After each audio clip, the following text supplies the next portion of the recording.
Good evening, Bahamas. Coming up tonight. The Tourism and Gaming Minister weighs in on those gaming house taxes that are slated to come into effect in a matter of days. The former Tourism Minister sounds off on the government's idea to purchase the Grand Lucayan Hotel. The NEMA director responding to an IDB report that says the Bahamas is only 17% prepared for a natural disaster. That story is coming up.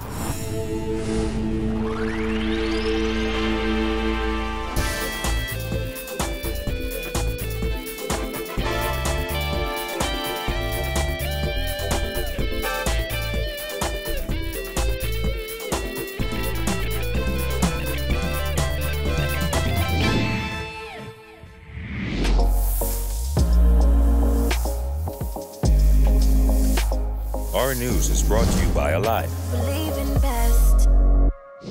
Welcome to Our News and thanks for joining us. I'm Kyle Joaquin. Topping news tonight, in just 2 days, the controversial patron tax will be enforced at gaming houses across the country. Tourism Minister Dionisio de Aguilar says while many have criticized the new tax, the Minutes administration believes it will slow down the industry's growth while simultaneously protecting gamblers from becoming destitute on the side of the street. Jasmine Brown tells us more.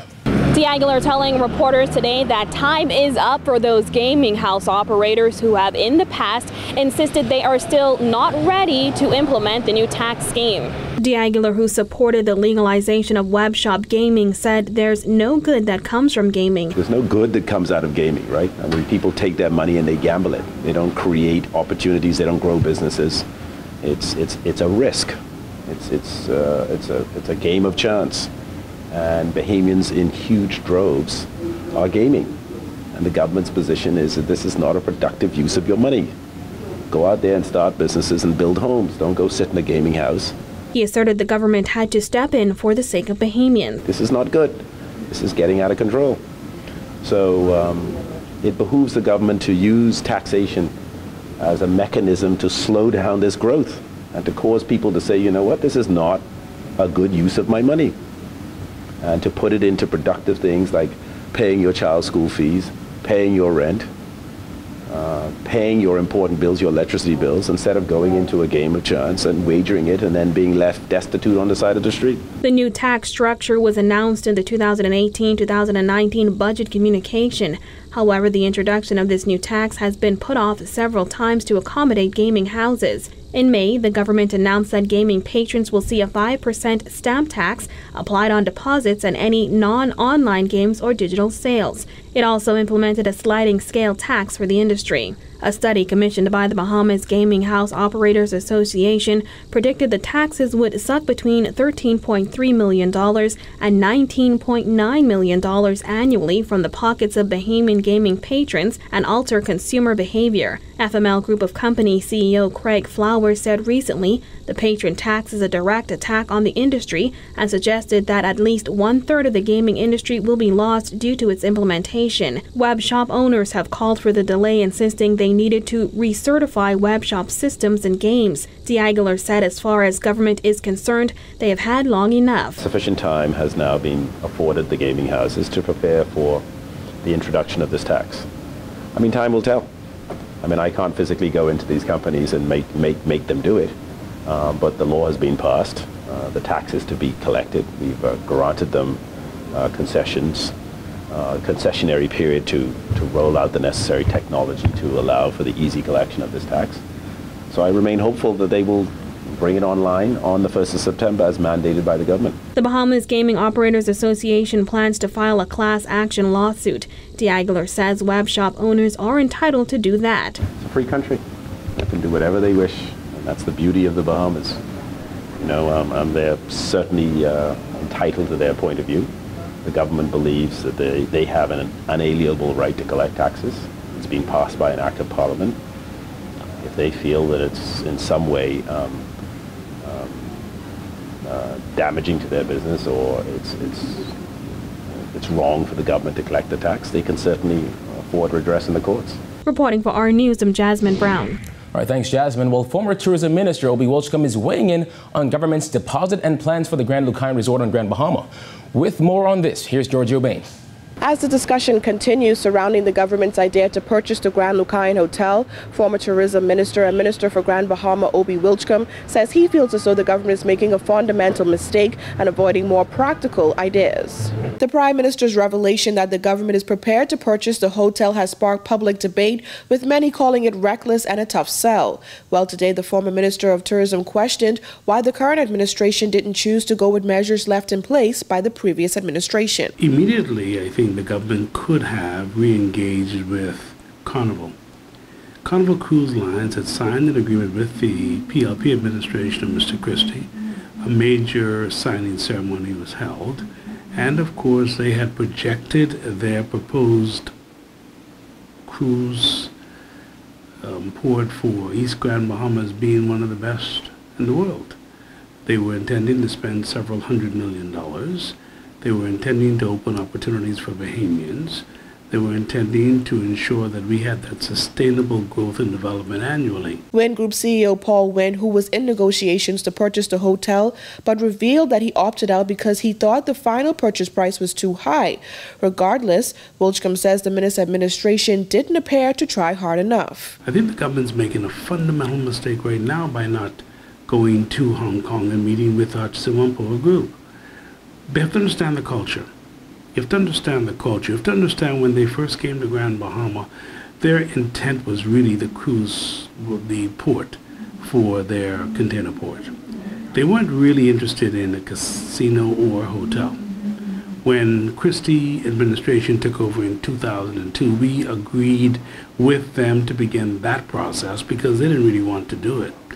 But once it was being done, it just made sense to continue. The hotel closed its doors in October 2016 for repairs after it sustained major damage during the passage of Hurricane Matthew.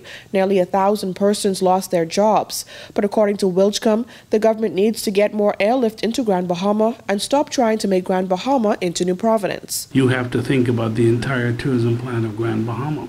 You've got to think about whether or not you're going to sit and talk with Sunwing again and get them back at the table because of the airlift that they bring to Grand Bahama from Canada, from the United States, and how do you get the numbers back up? And you have to think about, okay, what is going to be the destination? Grand Bahama cannot be Nassau. It's a fundamental mistake. If you want Grand Bahama to be Nassau, that's a mistake. So far, Wilchcombe says the government's swift movements are a mistake. Reporting for our News, I'm Georgia Bain. In other news, fire gutted a building in Airport Industrial Park last night along Soldier Road. According to Superintendent Walter Evans, head of Police Fire Services, the fire started at the warehouse around 11 last night. Upon arrival, units met flames coming from the roof section of a large warehouse.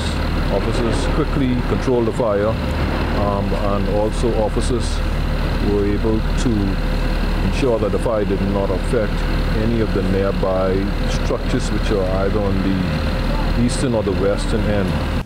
Now, the Soldier Road Industrial Park is home to numerous companies, including the Bahamas Agriculture and Industrial Corporation. Two companies, Bahamas Foam Products and Bumper Tech, shared the structure that was destroyed. Onlookers watched as a portion of the building collapsed. Thankfully, no one was injured.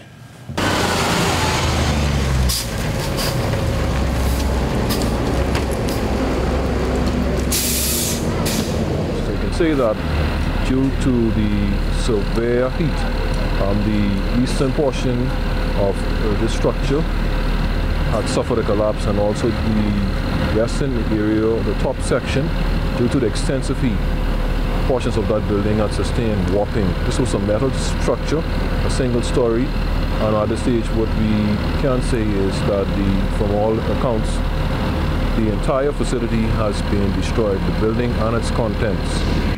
With the peak of the hurricane season on the horizon, National Emergency Management Agency Director Captain Stephen Russell says Bahamians who still have tarp on their roof may only have themselves to blame.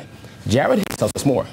Ultimately, Russell says government and NEMA have worked hard to help people affected by natural disasters over the past few years, but he says not everybody has used the money given to them in the right way. Just 2 weeks out from what he describes as the peak of the hurricane season, NEMA Director Captain Stephen Russell says homeowners in New Providence, Grand Bahama and other islands who still have tarp on their roof may have misused funds given to them to make home repairs.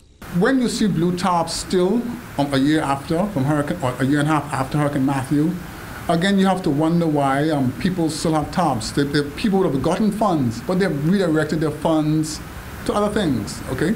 A lady came from adjacent neighborhood. Her sons took the money and used it for drugs. Russell was responding to questions concerning an Inter-American Development Bank report that rated the Bahamas' disaster preparedness as low.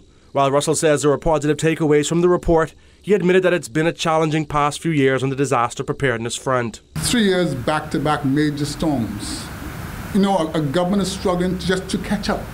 After Hurricane Joaquin and Matthew 2015 and 2016, I saw the data from the Ministry of Works. Some 117 structures, government structures, were impacted as a result of those two storms. The results of the IDB study, which Russell described as disturbing, show a general progress level of 17.44%, which places the country in the low range of development. Specific areas where the Bahamas' progress was ranked as low were in the areas of general framework of governance for DRM, which received a score of 15%, along with financial protection and post-disaster recovery planning components, which were scored 13 and 12% respectively. The lowest score was achieved by risk identification and knowledge, which stood at just 6%. Russell argued that the financial protection score should be higher. We have improved in both of those areas. We've qualified for the credit facility through IDB. We have renewed our insurance with the Quiff Insurance Company.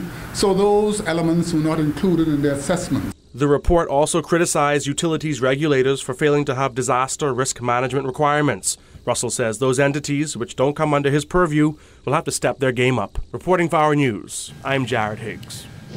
Well, despite a $90,000 budget cut, the Department of Social Services has helped over 800 children and is expected to assist more. Though the entire department is currently within its new budget, the Director of Social Services says some family islands have had to send for more money. Jillian Gray reports. With just days left before the school year opens, Department of Social Services Director Lillian Quant-Forbes says they have used over $100,000 of their $270,000 budget to assist families get ready for school. We would have processed so far 450 applications in New Providence with a total of 815 children. And we would have calculated that out to be approximately $110,000.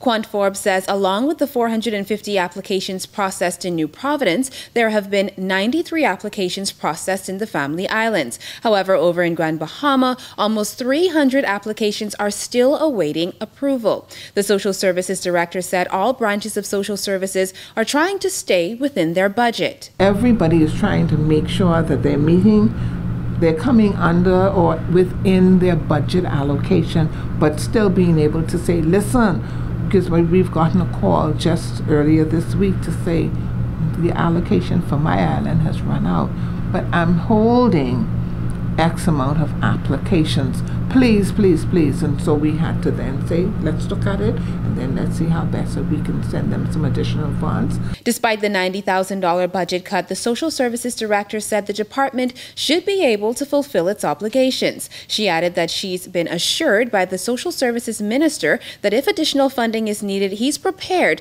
to petition Cabinet for more money. We are well on our way, and we should be able to meet the demand. It may not be that everybody may be ready day one, which is the 3rd of September when school opens, but during the course of this week, next week, whatever it takes for us to get out to our clients, then we will ensure that they get it. To apply for assistance, one must show proof of citizenship, proof that the child is related to them, and copies of the child's report card. Quant-Forbes chalked up the delay with people applying for assistance to misinformation. It was previously reported that only 2 children per family would be assisted. It's not every application that is submitted that has been approved, but based on the circumstance and based on our guidelines, we approve those persons who are genuinely in need. And I can tell you the majority of applications that we have gotten so far, we have approved those. Now, Ms. Quan Forbes said they typically stop offering uniform assistance on September 15th. However, she said should a family show that they need uniform assistance beyond that date, the Social Services Department has no problem with assisting. Reporting for Our News, I'm Jillian Gray. Still to come on Our News, just how much did the recent mechanical issues at Bahamas Air cost the airline? Plus, the Miles and Ruth Monroe Foundation gears up to send kids back to school. That's coming up when Our News returns.